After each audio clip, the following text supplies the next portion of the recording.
All the eelgrass is still gone. No eelgrass to report. The eelgrass isn't making a comeback. Tell you what I Fingers have seen though. I have seen a lot of new lily pads and those flat lily pads. I've seen a lot of that I haven't seen much of in a long time. So that's cool. Yep. Yep. So fingers crossed that we don't get a really freezing cold winter like we got last year with the ice storms and everything. And it seems that the bass right now are relating more to docks. Every tournament that I've seen on the St. Johns River, the winning bags have been coming flipping docks. Yeah, it's boring. There's thousands and thousands of docks along the St. Johns River, and you're just constantly going out flipping, bite, flipping. The best thing to do is if have your buddy with you or something. When you go around flipping a dock and you come across a dock where you get 2 or 3 fish off of, mark that spot and do that a couple times. And if you have a graph, you can look and see what about those docks are attracting fish to those particular docks, and then hopefully you can work up a pattern. And for future trips, you can go straight to those docks and just eliminate a whole bunch of water. Lake fishing, hit or miss. Right before the front is definitely killer. After the front, you can get a couple bites. We got some stories to talk about that when it comes to lake fishing. Me and Bubba took a trip to George's Lake, the same lake that I caught my story. That's the story there. That's the story. You guys are going to enjoy that. The same lake that I caught my personal best, my 8-pounder at. So stay tuned for that, and we'll turn it over to Tim. Tim. All right, guys. So as far as pond fishing goes, I haven't been pond fishing in forever. But today, though, we got something to talk about today, don't we, Bubba? Yeah, I'm not even sure what to call that. If that's a creek, a lake, a pond, whatever. But I mean, I would call it a pond, I guess. But it's got current moving through it. But yeah, there's something on that one too. I don't know if you want to get into that as part of your report or save that for later. But yeah, we got something there too. Yeah, so that's definitely a topic we'll talk about later on today.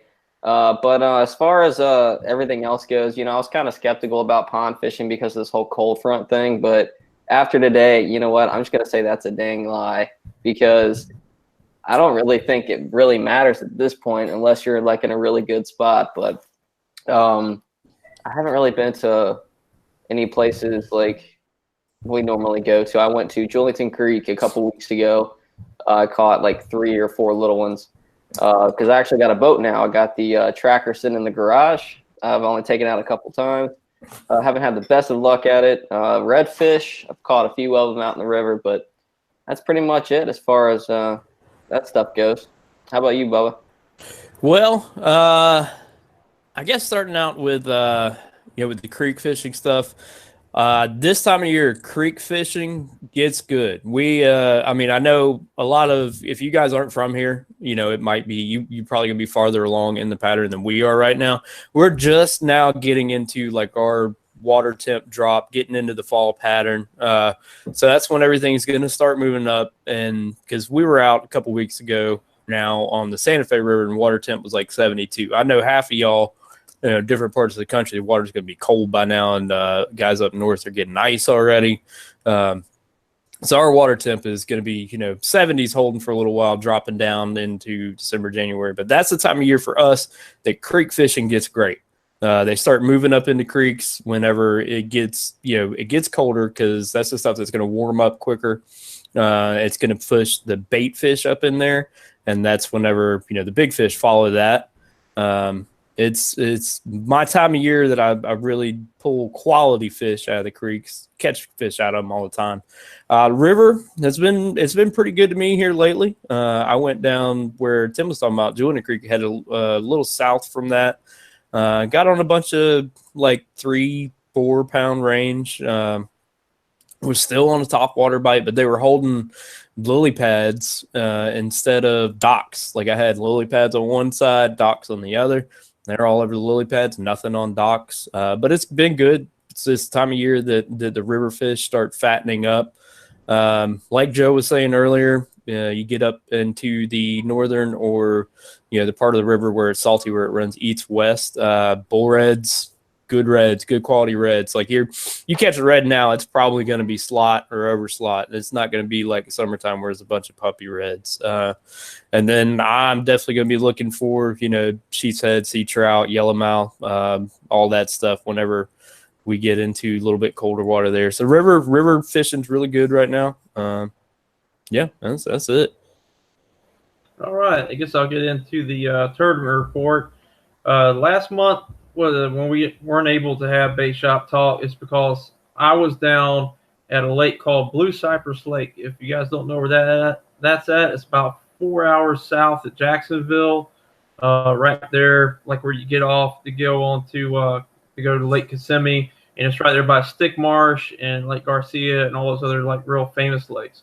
And if you ever watch Major League Fishing, they actually did an episode there on Blue Cypress Lake, and Bobby Lane only got 6 pounds total. Not like biggest 5, like total 6 pounds. I think Mike Iaconelli only got 12 pounds. So when we went down there, we went into this thinking like, oh man, this is gonna suck. Bobby Lane's only catching 6 pounds, and he lives in Florida, and he's a pro. This is going to be bad. So, and then all the locals that lived around there, like the Bass Pro Shops and places and other sporting goods stores, and they asked where we were fishing tournament. We told them Blue Cypress. They kind of went like, ugh. Like, how come you guys don't go to Stick Marsh? I'm like, oh boy, that's not good. But I don't know if our waters up here in North Florida really suck, or those guys have higher expectations, because we freaking killed it on Blue Cypress Lake. It took maybe about an hour or two to figure out a pattern on our first day of practice. And then after that, we just whacked them. Suck it, Bobby Lane. That's right. Suck it, Bobby Lane. My first day of practice, I caught 18 pounds.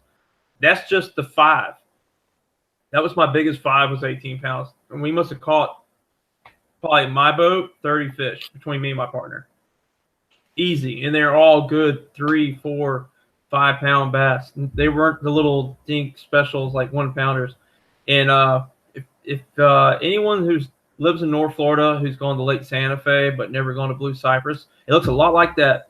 There's a lot of cypress trees, hence the name Blue Cypress, and they're all out in more open water. They're not really surrounded by grass. They're just open cypress trees, and you got an outside line of cypress and an inside line of cypress. And what we figured out was, it took till tournament day to really dial it in. But in the morning, the bigger bass were out off the cypress in open water, and they were feeding on shad and other, schooling bait fish. And as the sun got up, they'd fall back to that first line of cypress trees. And what they were looking for in those cypress trees is they were looking for crawfish. They were getting down inside all those roots, and that's where I was catching the majority of my fish. My partner started kicking my butt with a chatterbait as the days went on. But what was the anchor for me to catch fish was taking a shaky head trick worm with a neon tail and a green pumpkin body on a shaky head and flipping it up against those cypress trees. I'll have that video coming out soon. You guys can see what I'm talking about. And it doesn't exactly represent a crawfish, but they're down there looking for food anyway. And then here comes this little finesse worm, so they gobble it up real quick. And I was catching 4 pounders on shaky head. It was crazy. But my partner, Chris, he caught his personal best. He caught one over 8 pounds. He lost another one that was 8 pounds and caught a 5-pounder. A little little spoiler alert. He won the tournament with 23 pounds on Saturday. I was going to guess. That's a big bag. He had an 8-pounder, 5-pounder, a 4-pounder, a 3-pounder, and so on. I mean, he killed it. And he was in the back of the boat. So don't get discouraged if you ever fish in the back of the boat, because he whooped my butt and I was in front, and I only weighed in, I think, like 14 pounds, 11 pounds that first day. And I was killing it. I was killing him the 2 days before. And he picked up that chatterbait and he went to work, and he was catching them. And I was throwing the exact same color chatterbait, which was green pumpkin, by the way. But he had the jackhammer version, the one that's like $20, and I'm too cheap to buy. And I had the regular. And something about that bait, I don't know why, same color, it looks like the same thing, but he was spanking me with that thing. And we would throw in the exact same spot. Like perfect scenario, there was 2 cypress trees. I threw all around the cypress trees, threw between them. I must have cast through it 5 times. He threw it 1 time, pulls out a 5-pounder in the exact same place I threw it. So tournament report, and then the wind changed, and it all went dead. Sunday, it was really hard. I think I weighed in only like 8 pounds. The weights dropped dramatically, and Chris was able to hold on with his big 23-pound bag. So that's another thing, little tip. If you're fishing a tournament that's like 2-3 days long, and you're killing them on day one, this is my philosophy. Kill them. Get the biggest bag you can get, because you don't know what tomorrow is going to bring. Yep. Don't try to save fish if you can get a giant lead that first day, because there could be a cold front or something come through that night, or the wind could change, or who knows. You know, Florida fish are very temperamental, and that's it. Goodbye. There goes your bite. And, you know, you could have weighed in a 30-pound bag and just used that to hold on, you know, choose to weigh in a 20-pound bag, you know. So that's my little advice on that. I'll give you some advice too. If you're fishing on Joe's boat, get on the back with a green pumpkin chatterbait, because I also caught my PB off the back of Joe's boat with a green pumpkin chatterbait.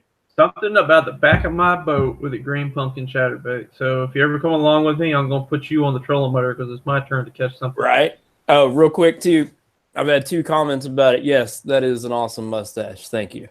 What the heck? I don't see that about a mustache. Or what? What's that? I was gonna say, is somebody gonna say that or what? That mustache, it's just perfection on your face. Hey, what's up, Lonesome Night Eye? You got wax in that mustache or what, man? I sure do. I sure do. This we're sponsored by Grave Before Shave tonight.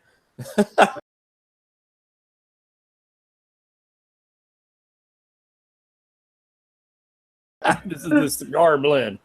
I don't know if you're trying to go for the Doc Holliday look, or you're trying to one-up Shad Khan, the Jaguars owner. I'm your Huckleberry. Okay, that's where we know we're going. All right. I'm glad everybody could be here tonight. I'm glad that everybody came back and checking us out. I'm glad we got, you know, Rusty, of course, with us. Love seeing Rusty up there in the chat section. Yeah, but if you guys didn't know, all 3 of us took a little trip. Timmy already beat us to it and posted a video on it, but we all took a little trip to the Santa Fe River. First time for us fishing the Santa Fe River in a boat and fishing, what would that be, the south end, Bubba? Yeah, yeah, it's the south end of it, yeah. It'd be the south end, which is drastically different than where me and Bubba and Tim fished when we went to Jenny Springs. Way different. A lot more rocks, a lot less fall downs and overhangs and branches in the water. It's more docks, rocks, and standing timber, like cypress trees and stuff. A lot of shoal kind of stuff. Big old like limestone washout shoal kind of deals. Dude, I'm jealous right now. Lonesome Night Eye is watching from his tent on Big Pine Key. I'm jealous, man. Oh my God, Lonesome Night Eye, do me a favor, man. Take some pictures if you go catch a bunch of mangrove snapper. That way you can make me jealous. They are. I always target the mangrove snapper in the Keys. They're everywhere. It's like catching bluegill in a pond. There's so many of them down there. I target anything you guys put me on. Fish. Well, we've been slacking. We need to start hitting salt. I don't think we got Bubba in the salt yet this year. What, the saltwater? Yeah. Me and Tim went red fishing. No. You went in a creek that was brackish in a boat. I'm talking about let's all for targeting redfish. I said, all right, let's go catch some redfish. And what do? We went and caught some redfish. All right, but I want us to get in kayaks and go to let's do it. A creek that you could not catch largemouth bass in. By the way, I do gotta say though, that day that we were supposed to catch redfish, and every time he would catch one, I would still end up with the bass. Right. Well, you caught a bass, a gar, a red. He caught a slot red. Right. No, I was now we can catch redfish, sea trout, flounder, jacks, bluefish, anything. Not just 2 species. Anyway, we're getting way off topic. We are, but you know. Yeah, we're getting way off topic. Back to the Santa Fe River. So we put the boat in. We put it in. It's like an old restaurant. It says $2 launch fee, but they're closed, so it's actually free. And it's where the Santa Fe empties into the Swanee River. We didn't go into the Swanee River. We just went up the Santa Fe and used the current to drift back. We got lazy. We didn't feel like paddling, and it was way easier. I didn't feel like paddling, so thank you, Joe. You're welcome. Yeah. we were even halfway through on the outboard, and Tim's like, "I'm ready to fish." It was a lot, it's a lot more casting, a lot more time fishing than fighting that freaking current in there, because paddling that thing in a kayak it moves through there. It's pretty rough. You guys saw it. You guys would have seen this. Like, the boat was moving pretty quickly, so just imagine what it would have been like if we were in our kayaks. Like, that would have sucked. Oh, it'd have been horrible. Lonesome Knot-Eye, to answer your question, Swannies are not a hybrid. They're their own subspecies, kind of like how smallmouth bass are or spotted bass. They're their own subspecies. They're just only here in Florida. They're localized to like that area right there. They used to only be in Swanee River. Yeah, the Swanee. Well, no, it started out like somewhere else or something, I think. But anyway, they're in the Ischutney, they're in the Santa Fe River, and then in the Swanee River. Yep. So they're localized to that little area right there, and that's the only place that they are. But I would liken them kind of to like a smallmouth. They're pretty cool little fish. And they fight really hard. Awesome. And they fight really hard. So that trip we took to Santa Fe, we went there with the expectation of being a bunch of laydowns and a bunch of timber type fishing, logs and stuff like that, because that's what we were catching off of when we went to Jenny Springs in the more northern part of the Santa Fe River. We did get some bass on soft plastics throwing crawfish imitations, but the Swannies that I caught and was getting the most bites on was throwing a crankbait. I was the only one in the boat to have a small crankbait, not a square bill, but one that went down about 8 feet. And I was throwing along the edges of the rock drop-offs. It was like a little limestone ledge, and that's where they were hanging out at. And I would throw up and reel it back into the current and reel it across. And I got lucky and got 2 Swannies. One was pretty nice. I got a largemouth on a crawfish imitation. Tim got a small Swanee. And then Bubba got the biggest fish of the day with a big old gnarly mudfish in the Santa Fe River of all places. I don't understand it. I don't get it. I mean, it's crystal clear water, spring feds, moving, oxygen everywhere. Somehow, if there's a mudfish in there, I'll find it. We're sitting there pitching. I pitched to a lot of it is sandy bottom and rocks and stuff like that. So I pitched to a dark spot, and I saw this big old sand poof, and my lure started taking off, and I set the hook on it. I'm like, oh, man, this is a world record Swanee bass. Nah, it's like a 6-pound mud. I called it, too. I actually called it. I was like, somebody is going to catch a mudfish. And I don't get it. Be Bubba. I don't understand. I don't know. Vapor, I'll check with these guys later to see if they do, though. Lonesome Knot-Eye says, gotcha, I'm in Jack's native. Never heard of them. What's a big end? 5 pounds. Joe actually just answered it. But, yeah, the world record's just like over 3. 3.49. And if you want to see the world record Swanee, believe it or not, they have them housed at Bass Pro Shops in Tallahassee. They got the world record Swanees swimming in their tank at Bass Pro Shop. Yep. 3.49 is the record, and they fight really hard, but they're cool. I mean, it's a cool fish. I believe they're the smallest of the bass or the black bass family. There's like shoal bass and smallmouth and isn't it the Guadalupe bass the smallest? No, I think they're even bigger. I think they at least get up to 5. Oh wow. Well, I'll tell you what, bass are popular in Georgia. Speaking of that, the size and that stuff, though, what surprised me too was, we were on the boat. We were able to see a lot more fish than when we were on the kayaks. Just from being that much higher, and there was a surprising amount of quality largemouth in there. I figured all the largemouth in there would be little dink 1-2 pounders, but we saw a lot of pretty decent largemouth in there too. Yeah, apparently we got a Gator fan. Heck yeah.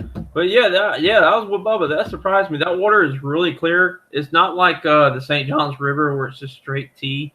With the springs that flow into the Santa Fe River, it makes it pretty clear so you can see the fish swimming around.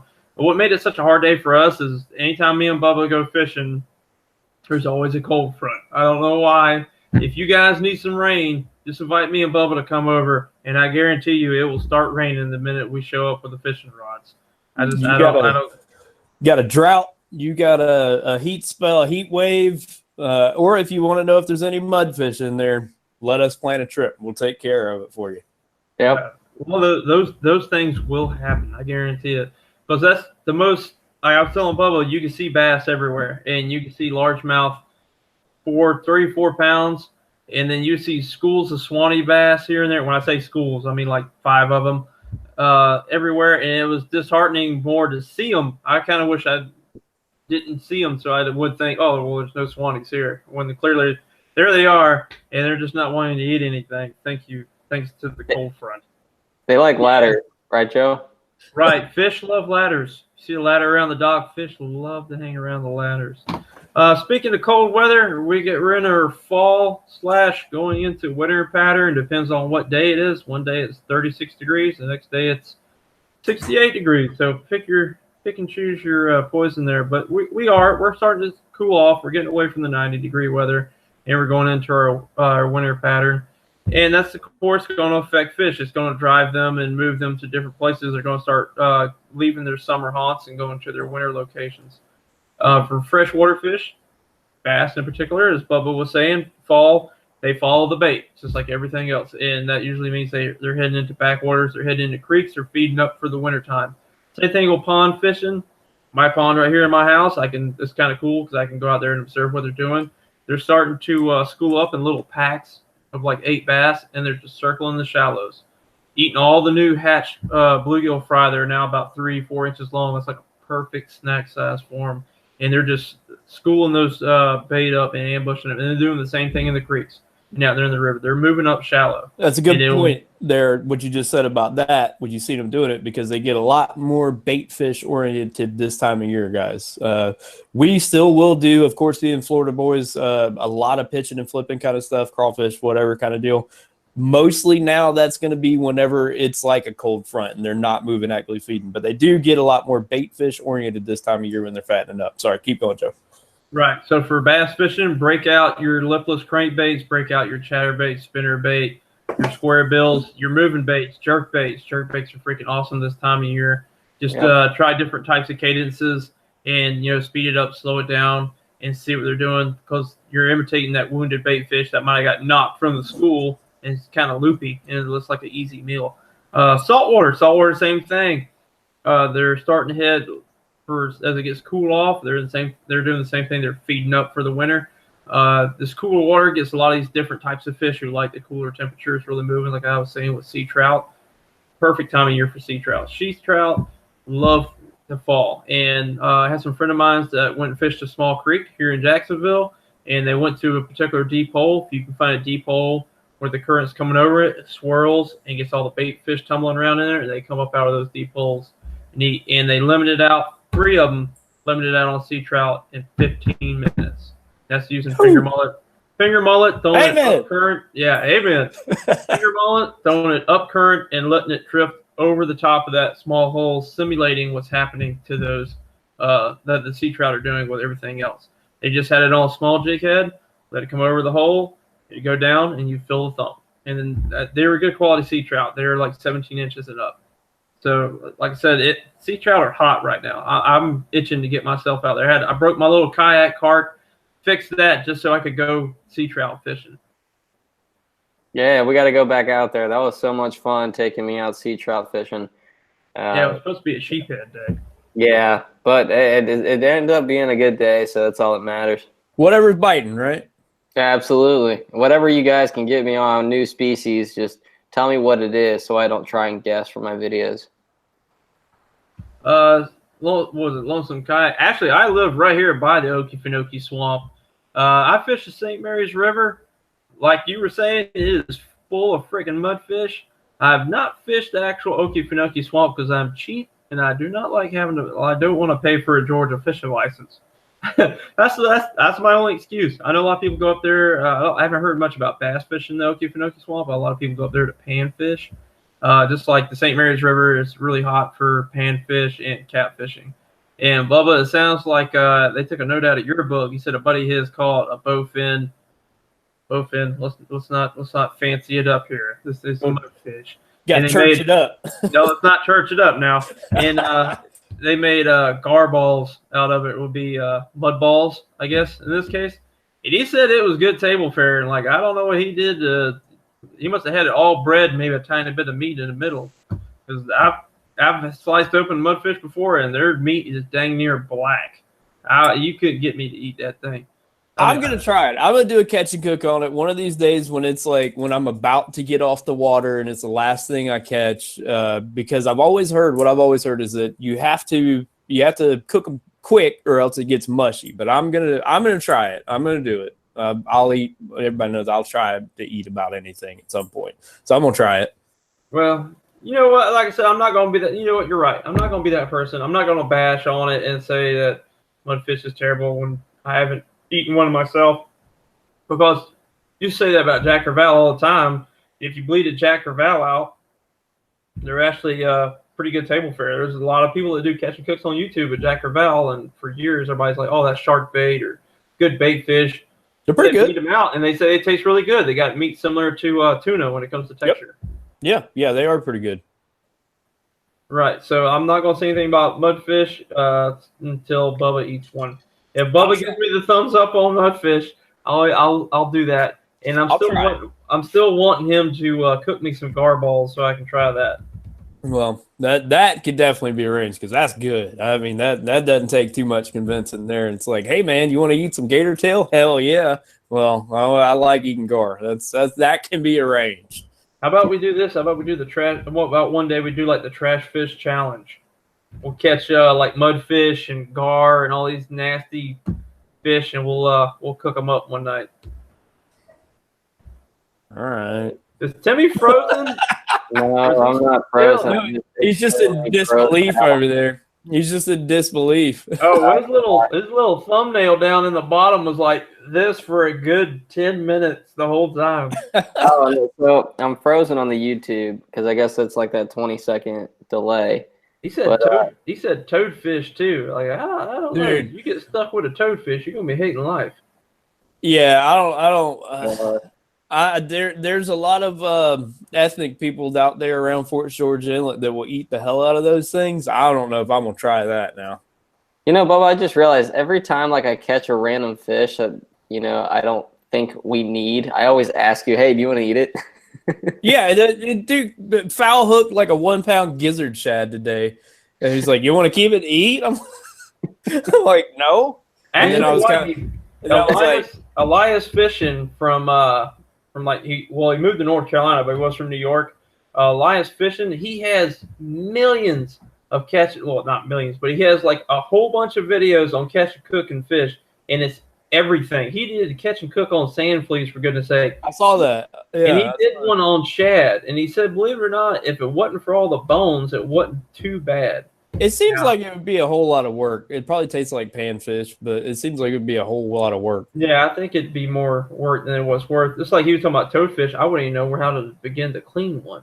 I don't even want to touch one. Well, we went from one-time fishing to catch and cook nasty trash fish. That's how it goes. Yeah, it's just live talking, man. Yeah, we're going live. We'll do it live. We'll do it live. We'll do it live. All right. Well, let's go ahead and let's keep her on track. Get it back on track anyway. Yeah, let's get the train back on the track. How's Timmy doing? How about that? How's Timmy doing? As you witness Tim, he is running great now. I finally got everything taken. Hang on. Knock on wood. I finally got everything taken care of. When I can get that 150 up to over 50 miles an hour with 3 grown men in the boat and a full live well and all of our camera equipment and fishing gear, I think she's doing pretty good. I'm happy to have Timmy back as part of the team, as someone I can count on again. Now, that being said, he also ran great when me and Bubba went out to Lake George, George's Lake. George's Lake is different. He's got 2. But there are consequences when you have something that's working. For some reason, the boat has been fixed, but we keep breaking trucks now. I've had her fix my truck twice, and Bubba had his transmission go out on him there at the boat ramp at George's Lake. And let me tell you about that adventure. Oh, God. Bubba, you want to fill him in on that since it's your truck? Sure. I mean, man, it was I don't know. I left the house at 4:30, something like that. And of course, typically what we'll do is anytime that me and Joe travel, because we went around a good bit this year, going to different spots here and there. Usually what we'll do is I'll drive to like the west side of Jacksonville, park mine, getting his, because it's like kind of halfway in between for us. Well, this one was, I could kind of circumvent that. It was 6 one way, half dozen the other. It's about the same time for me to meet him and then ride down there as it was for me to drive down there. So I'm like, all right, I'll meet you at the boat ramp. So we get down there. I mean, I left the house at like 4 a.m, drive all the way down there. We're out there, no cell service, dirt roads, middle of the woods. And about the time we hit one of these dirt roads with no lights in the woods, I feel my transmission start slipping a little bit. I'm like, well, okay, maybe it's a little low on fluid. It's only got like 100,000 miles on it, beater truck. It's like the backup truck anyway. And it was like, okay, but, it was driving all right, just a little slip right there when we were pulling in.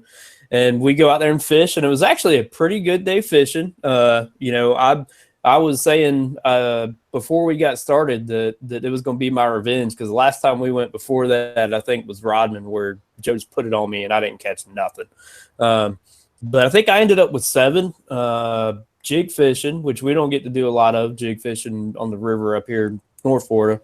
But anyway, go out there. Boat run's awesome. It's doing great. We're keeping our fingers crossed the whole time. The boat's going to be fine. Ran great, no problem. Scooted all around the lake. Got back, good day fishing. Get in the truck, got no drive. Got reversed, got no drive.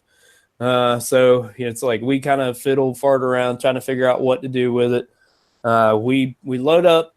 Plan was to come back to up here to get Joe's his car trailer, drop the boat off, pick up the trailer, go back down there, load mine up on the trailer, and then drive all the way back, drop it off here, and then him go back and get the boat and all that stuff.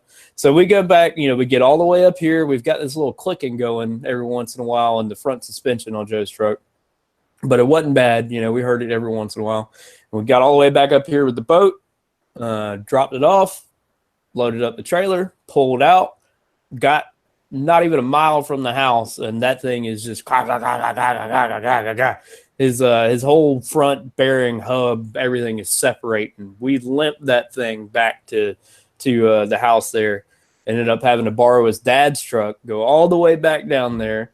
You got to mention, as soon as we got to the driveway, the whole wheel came off. Yeah, pulled in the driveway. Didn't even get to pull all the way down the driveway, and the whole wheel came off.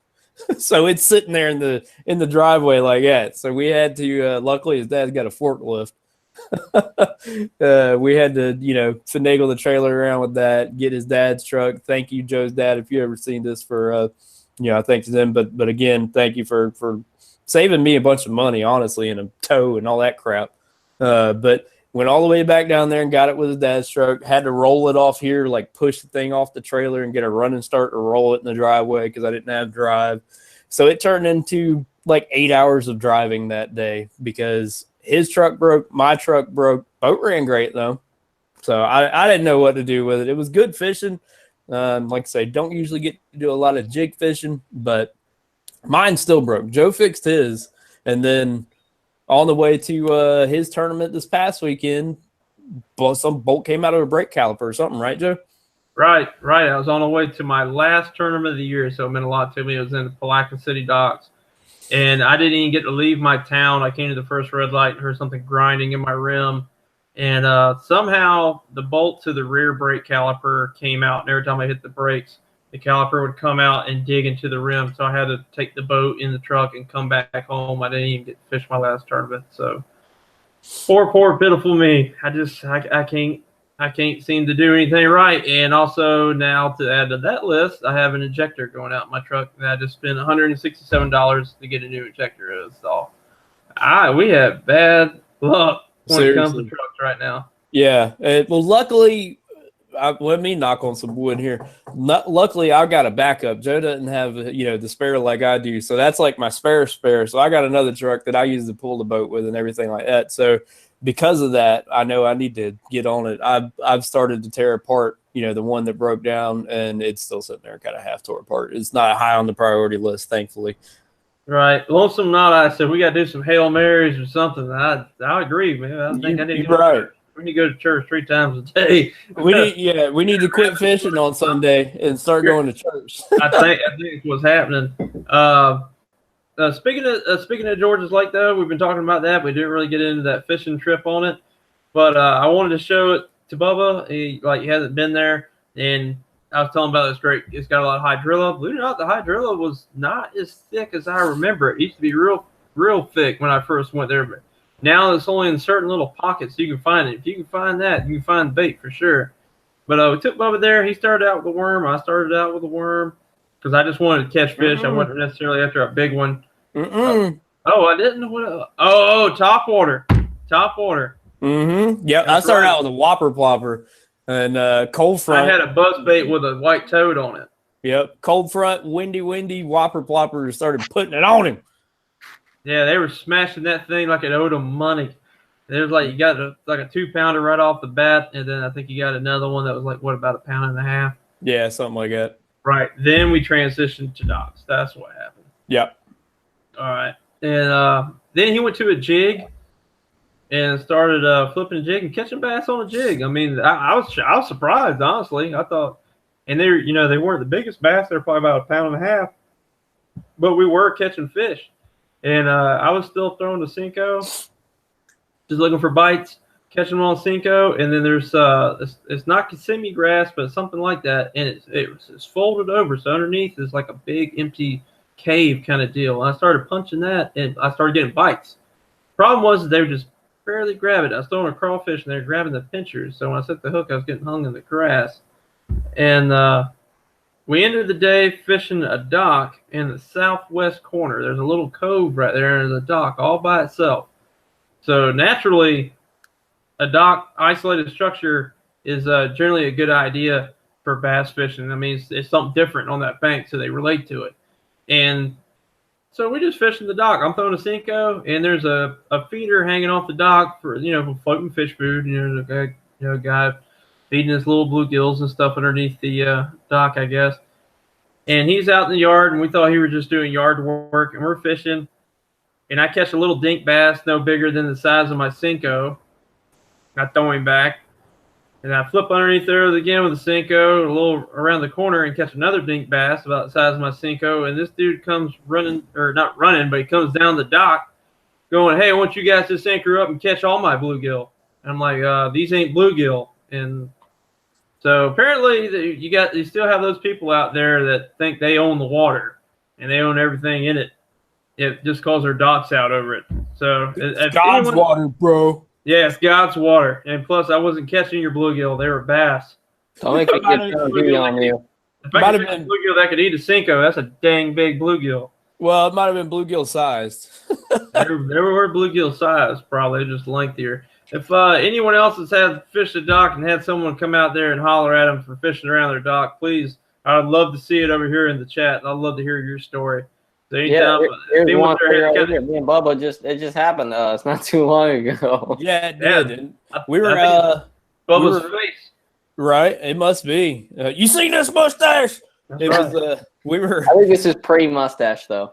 We were fishing some little creek. I don't even know what it's called. It's south of Doctor's Inlet on the west side of the St. Johns River, and I mean, this tiny little creek, crappy little dock, and things all covered in algae, half rotted and everything. This dude sticks his head out his door at like 7 a.m. Yeah, don't fish near that dock. We're like, okay. I think he said that because I think I got like hung up on it or something. Well, it wasn't going to hurt his dock. I think it was in pretty rough shape anyway. That's me, yeah, fish it, because I'll get all your free lures that you break off on it. That dock was in about as good shape as one of our trucks. I mean, damn, that's not that bad now. Come on. Yeah. But talk about George's Lake with jig fishing. If you ever hear, because jigs are, all over the place. Everybody uses jigs. But if you ever, in our part of the river here, if you ever hear us talk about how we don't get to use a jig a whole lot, I made the analogy the other day of throwing a jig in the St. John's up here is like tossing a jig into a cup of pudding. It just pudding pack. Yeah, it just disappears. It doesn't work very well. So that's why it's kind of cool for us to do some jig fishing there. Right. So that's our little rendezvous at George's Lake and Santa Fe River. So if you go fish the Santa Fe River, bring you some crawfish, especially the south end of the Santa Fe River, to fish that rock effectively. Bring you some heavy weights because even a quarter ounce was just barely doing it. And bring you some crawfish colored crankbaits to get down there in the rocks and clack along. That's The water the only, moving. yeah, another thing. That was another thing too. It seems like everybody talks about like all these pros on YouTube talking about cranking crankbaits over rock. Yeah, apparently they're not from Florida because you'd be cranking crankbaits through mud. There's no bouncing crankbaits off a rock in Florida until I went to the Santa Fe River and I actually got to do it. It was kind of cool. I'm like, oh, so this is what all the talk's about. So bring you a crawfish colored crankbait. That's small if you want to go to catch some Swannies in the Santa Fe River or the Swanee River for that matter. Yeah. So, if you throw St. John's, you throw shallow cranks like that, it's like throwing a little tiny square shovel. You're just gonna be scooping mud. Right, and getting green algae all over it. But speaking of small baits and everything, like we were saying, fall bass are more bait fish oriented, so you want to throw things that copy that. So if you're schooling on shad, you want to be throwing like small square bills, that like in a whitish color or chrome. Some places, if you go to a place that of course has bluegill, like my pond doesn't have shad in it, you want to throw something that looks like a bluegill. You want to match the hatch. And same thing with size, but they're bait fish oriented right now.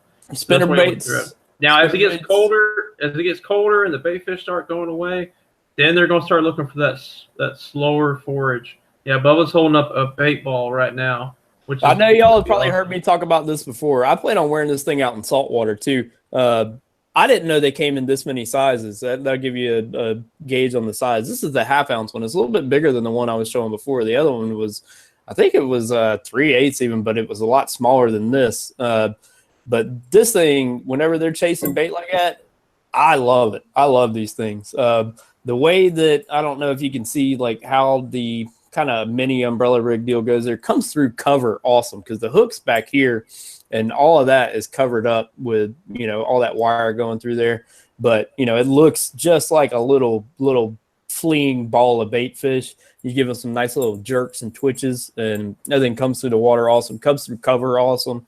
Whenever you get like this kind of cold front fishing that we're doing and you got to start really hard targeting cover, like down trees and docks and stuff like that. That thing comes through that really well.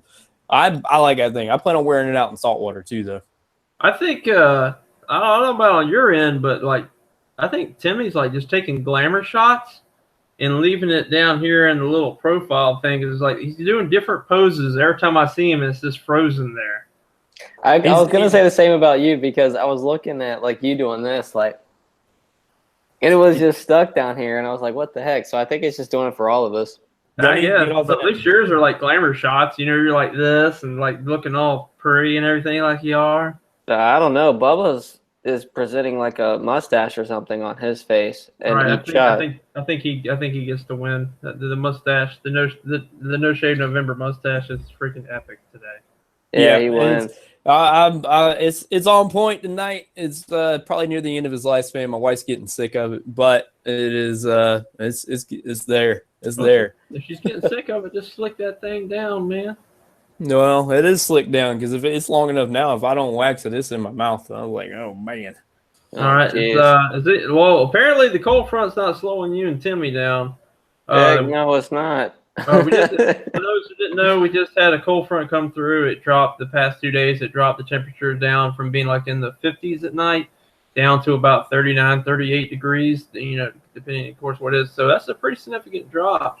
And with that, generally what happens is the days leading up to the cold front, if you can watch your local news, watch the weather, and see about a time frame where you see that temp drop, if you can get out a couple days before that, fishing's going to be on fire because generally it's not really the cold does make a difference. It slows them down, but fish know it's coming, so they feed up beforehand.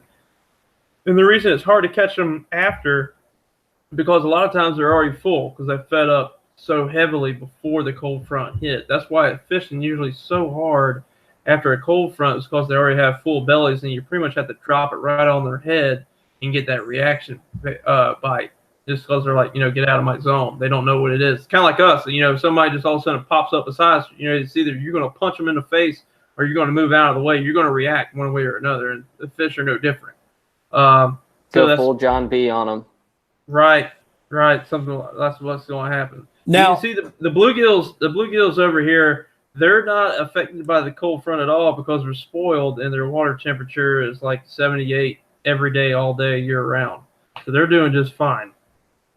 well, see, now I'm glad you said this too, because I was making this comment to Joe before we went on the Santa Fe. I wanted to see, because we all talk about, cold fronts and water temp drop and stuff like that. I wanted to see the effect of water temp versus barometric pressure, because the Santa Fe through there is spring fed all the way. So that water temp stays within a few degrees pretty much year round. Like, we were out there and it was 71.2 over the entire river because it's dumped in millions of gallons of water through there all the time. But they were, cold front, lockdown, lockjaw because of the pressure. So as much as it seemed like to me from that, evidence anyway, that that sharp drop in water temp doesn't, it didn't seem, because there wasn't any effect. They still had the same cold front feeding habit with that drop in barometric pressure. So that was kind of cool to see. It was definitely the barometric pressure that had the effect, because the water temperature really wasn't that cold at 72 degrees. Well, not only that, do you guys also think that that place might be heavily pressured at the same time? I mean, with, it's not really spring breakers at this time, but you have a lot of people that are off work and the holidays and stuff like that. They want to go outside. Do you think that might also have an issue with it? I think, since, like you were saying, since that's such a popular location, they're used to getting that that amount of boat traffic all the time. It's just like every day. It's kind of like if you had a house that lived near a train track. At first, when you're first there, it's going to suck. But after a while, you kind of get used to it, and you kind of know the routine of when things are busy and when things ain't. Just like, like us as people, we know on Friday about anywhere from 4 to 5 o'clock, traffic is going to be terrible. Yep. And if you went out there Friday at 4 o'clock and there's no traffic, you start feeling suspicious, like this isn't the everyday occurrence. What the hell's going on? And that's pretty much what they're going to do too. They're kind of used to the norms. Just like deer, you see deer on the side of the road and they don't move, even though there's cars coming by all the time. But the minute you stop that car, they're going to haul butt. And that's the way the fish are going to be. Absolutely. So like back to the whole thing. Like today, for example, I got up. It was about 45 degrees outside temperature, and when we got to the lake, pond, whatever you want to call this place, the water temperature was between 56 to like 59, somewhere in there. And, it was upper 50s. Yeah. And so the outside temperature was 45, and by the time we got off the water around 11 o'clock, in those 4 hours, it went from 45 to 63 degrees. The water was completely clear, and the fish were just tearing it up. So I don't really know, to be honest with you. I don't think this cold front has an effect on a lot of things as it would the rest of the world. Because here in Florida, like when it comes to bass fishing, there's like 6 seasons. Here, we don't really have like that super cold that everybody else gets. So it might be a little bit different here in Florida than it is for everybody else. We get like maybe 2 days, like one of the random ice storms that come through. That's about, like up here in North Florida, that's about it. Absolutely. Like South Florida, Okeechobee's on fire January, February, when it's our coldest months. Absolutely. That's why FLW does, Okeechobee first, because it's not that serious, I guess, around that time frame like it is for everybody else. Hey guys, totally random, but I think my 2 bluegill over here are spawning. Like, no lie, look at them. See them? Oh, boy. They're trying to get some camera time. That's what's going on. Look, we don't need no fish porn going on, guys. Y'all go back, go behind the stump, take care of that. This was gonna get demonetized. Yeah, you guys seen it first. Bluegill mating behavior live on Bait Shop Talk. I need a bigger aquarium. Apparently, I needed one with some shades on it too. Well, while Tim brought that up, let's touch on that day today. We went to a little secret spot near the house here. We were talking last time about fishing holidays and how we kind of avoid like all the traffic and stuff like that. Well, that where we went today, Tim, was one of my spots that I usually do for like holidays because I know nobody gets in there. I've never seen anybody in there with a kayak, a canoe, john boat, nothing like that. It's kind of like a secret little hole. Really weird that the deepest we could find in the place was like 6-8 feet. But it's got not even 5. It was 5. Yeah. But it's got quality fish in it. Between the two of us, before we got off the water like 11:30, we poked around eating out there and stuff like that. Between the two of us, we caught an 18.5 pound bag today.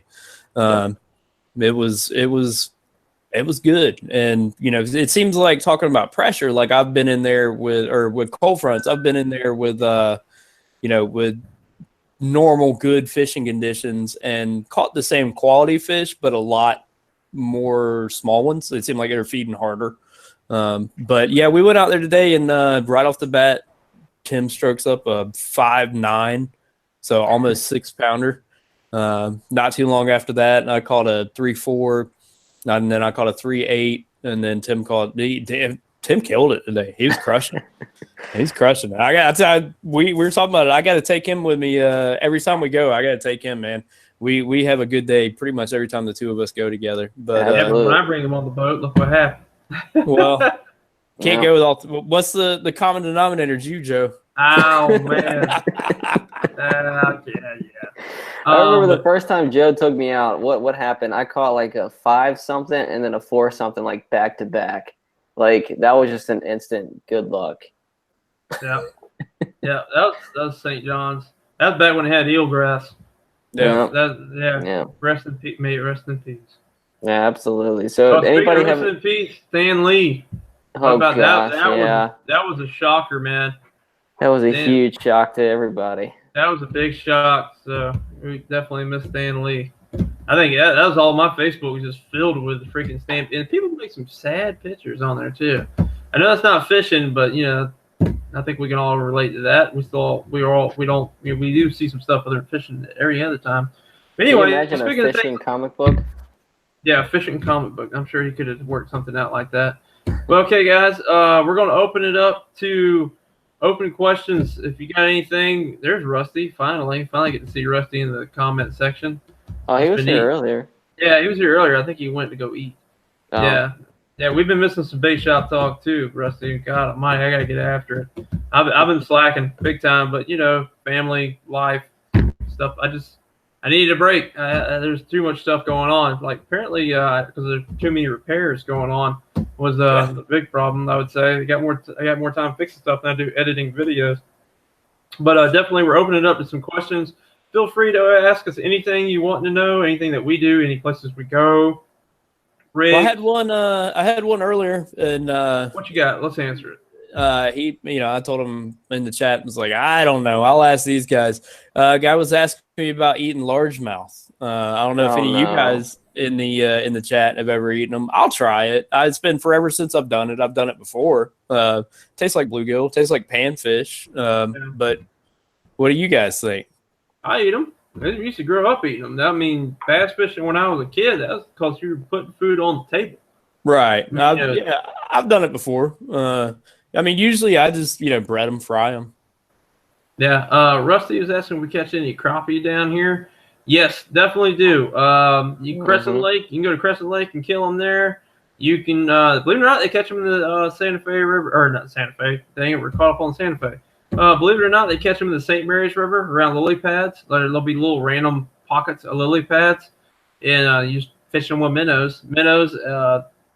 Lake George, around January, there's just like a big giant migration of crappie fishermen go to Lake George and fish along the edge of the dollarweed mats with slip corks and little hair jigs, just popping them along the edge of the dollarweed mats, catching the crappie coming out from there. And if you're a kayak fisherman like me and Bubba, I hate to give this secret out, but the canals in Palm Coast are just loaded with crappie. And I need to get down there, and I need to get on that. That could be a trip we could take. Is go to Palm Coast, take the kayaks to the canals on Palm Coast, and go bass fishing and crappie fishing, because there's plenty of good crappie to be had. And those I do not throw back. That is my exception to the rule of freshwater, I will definitely keep a crappie Table fare there. every day. They are delicious table fare. Those bad boys are getting released into Lake Olay. Clay County, St. Johns County, Trout River, Trout Creek, whatever it is, Trout Creek. Trout Creek. Yeah, you go out there whenever they're on too. You'll see those lily pads just lined with guys crappie fishing. I've seen them the same kind of thing south of Doctors Inlet, like over there, Black Creek, Governor's Creek, stuff like that, doing it too. Lonesome was asking, is like, what's our opinion on parasites? I think what he's talking about like that, he's talking about like the worms. Remember, we talking about amberjacks get worms in them, stuff like that. If it depends, if they're really ate up with them, then I won't bother with it. But if it's just like you can see them in the fillet, I'll just cut that part out, or I'll try to cut that worm out. Some people don't even do that. They'll just fry the whole freaking thing and eat them worms and all. They don't care. I cook it up. I try to cut them out. The way you can get away from worms is so of course the bigger the fish, like the big giant black drum or the big giant amberjack, they're gonna be riddled with them. So I don't even bother those. Like when I'm fishing for like black drum, I catch those perfect like 24 to like 30 inch, like the juvenile black drum. Their meat's more tender than me, and they don't have any parasites. Sea trout are gonna be the same way. If they're the big giant gator trout, in a lot of cases, yeah, they're going to be riddled with worms too, depending on where you're fishing. You know what I mean? Plus, the big giant gator trout, those are your spawners. Those are your breeders. Those are like those are like the big bull reds. It doesn't taste as good anyway. Right. The meat's not going to be that good, and you're doing us a favor by letting them go. So, for a couple reasons. One, someone else can have a chance to catch their PB sea trout, and two, you're providing spawn for the next generation of sea trout for us to actually keep and eat. My sea trout I keep is anywhere from 15 to like 20 inches, like the slot limit. If I catch a 22 incher, yeah, I'll keep one, but usually after 22 inches long, I let them go. Because like I said, now you're starting to get into that gator trout range, and they're getting pretty big, and I know they're going to have worms in them, so I let those go. Pretty much that like that limit range, that's your eating range too there. You start keeping that like over limit and like upper limit, and they don't taste as good. Yeah. I'm sorry, I was reading what he was talking about. He's talking about yellowmouth off Mayport. What was I gonna say? The flounder are the opposite thing. Like flounder, the Florida rules to keep a flounder is they got to be 12 inches. I don't keep them 12 inches. My own personal slot for flounder is 15 inches. To me, a flounder has to be 15 inches or he ain't worth keeping, because there's hardly any meat on a 12-inch flounder. Yeah, I mean, it's like a little tiny strip about that big, and like that wide on each side, so that you can look right through it. To me, a 12-inch flounder that's just too small. I mean, the state of Florida says you can keep them. If that's what you're about, then by all means keep them. But for me, I don't like to keep them bigger. I ain't that hungry. I'll go catch a drum or something and make up for it. But I'm not keeping them that big. What fishing license? So you guys got anything you want to throw into that? Like Bubba, I'm sure you come across some parasites in saltwater fish. Yeah, and it seems like, just like we were talking about, it seems like it's the bigger ones, the bigger older fish are the ones that are riddled with them. Like lonesome, like you were saying, if it's got a bunch of them, then I'm not gonna mess with it. But if it's a couple, man, I'll fry it up and eat it. Yeah, these guys will tell you I'll try to eat about anything at some point. I don't care. I've eaten a shark embryo before. I ain't heard that one. That's the new one for me. Deep fry it and eat a whole. I don't care. Rusty's asking, he said, what kind of fishing license do you guys keep? Like, what kind of licenses do we get? He's thinking about asking if we have the combo. Me and Timmy are unique because we have what they call the military gold license. It's backwards, but it says military gold license. That's for military members. So I get that, and it has everything. It has fresh salt, hunting, everything on there, ducks, whatever, you name it, and it's on the military gold one. But we can only get it at the DMV, and it's $20. So the man to ask in this little group, as far as fishing licenses, would be Bubba, because he's the only like civilian guy. He picks up a regular license. Yeah, I just do the regular combo. I don't know why I don't get like the 5 year or the lifetime. It's not like I'm going to stop fishing, but I just do the regular fresh salt combo. I think you're a little too old for the lifetime. If any of you guys are out there, got kids, definitely get them. Yeah. Like whether kids, get them the lifetime license because it is worth it in the long run. My parents talk about it all the time. They wish they would have got it for me when I was a kid. That'll pay for itself. You get them young. But yeah, I just do the regular fresh salt combo. And then, if I want to do any hunting, add that on from there. I don't know why I don't just do like the whole giant package deal because, I use it nonstop. Well, like for us, it's a one-stop deal since it's the military license. They just put everything on it, and it's only $20. So, they have, like he's saying, they got like different combo options for, civilian stuff where you can get like a sportsman's license that's going to have, fresh salt, some hunting stuff with it.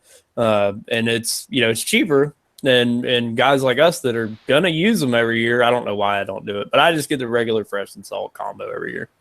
Yeah, I used to. Hey, you think that's like what was it? Lonesome talking about I'm rich. It's the military gold's only $20. Rich is when I used to go hunt in Georgia every weekend. That hunting license for out of state big game hunting license in Georgia, if you guys are unfamiliar, is $400 a year. Woo! Yeah, that's why you don't. That's why Dinsmore Outdoors is primarily a fishing channel. That's hard enough to keep up with fishing. I can't afford a $1,500 deer lease and a $400 out-of-state license every year. And then go getting in a hunt club on top of that. Yeah, that's what I was talking about. He's like, was it Lonesome? He goes on public land. I've done the public land thing out there in Ocala National or Osceola National Forest. It ain't for me. It's kind of sketchy when you're hunting public land, especially out there. You don't know. You might show up one day and somebody else is sitting in your stand and they got a gun. You don't know what the heck's going on there. Or your stand will be gone. Or your stand will be gone. Or your camper will be broken into and all that other good stuff. There's a lot of dirt bags out there in the hunting and fishing community, sadly. But that said, if you want to go out there and bag a hog for some good table fare, Osceola is a good place to do that. Like, you ain't got to do no scout or nothing like that. I can go drive out to Osceola and kill a hog this weekend, guaranteed. I can't say I know what a sound shot is there, Lonesome. Yeah, if you want to elaborate on that in the chat, please do. You guys know what a sound shot is? Nah. Or sound shot. Yeah, I don't know what that is. I don't either.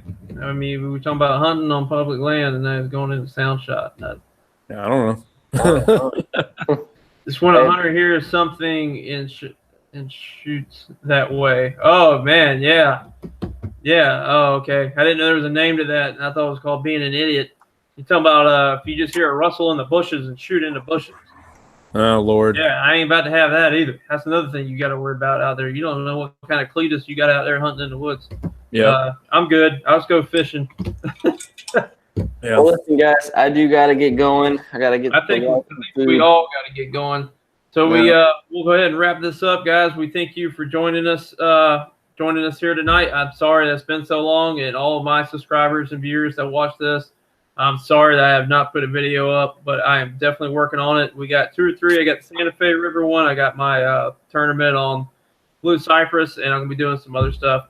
I'll have 2 days coming off here next week, and I'm definitely going to try to get out and hit that saltwater if I can, if family issues don't get in the way. But we thank you for joining us. As always with me, thanks to you, Tim, and thank you, Bubba, for being able to join me tonight. I'm glad to have you guys with us. Bubba? Yeah, guys, you all have a happy Thanksgiving. It's probably one of the best holidays out of the year because the only thing expected of you is to show up and be good food and friends and family. So y'all have a happy Thanksgiving.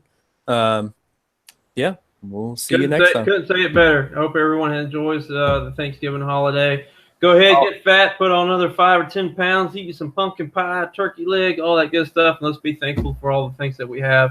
Let's try to be a glasses half full for at least one day, and thank the good Lord for all the woods and the water that we get to enjoy that He put on here on this earth for us. Any good friends. Before we get going, I do want to say to all you guys that are serving, I hope you guys enjoyed your Veterans Day, or if you aren't serving anymore, I hope you guys all had a great Veterans Day. Right. Thank you for all of our veterans, all the guys who served before us, and the ones that are about to serve. Thank you. Yep. And to me, it should be Veterans Month, not day. We should be thankful to veterans all the time. And that's not just because I am one. I mean, even though I am a veteran, if I see a retired Army guy, that's I tell them thank you for their. I always thank them for their service. Anyway, we're getting all sympathetic here, talking about holidays and Veterans Day and everything. We got to get going. Getting late. You guys got to get up early and go fishing. So we thank you for joining us. Remember, I'm Joe with Dennis Moore Outdoors. As always, we do more than Dennis Moore. Thank y'all for watching. See ya.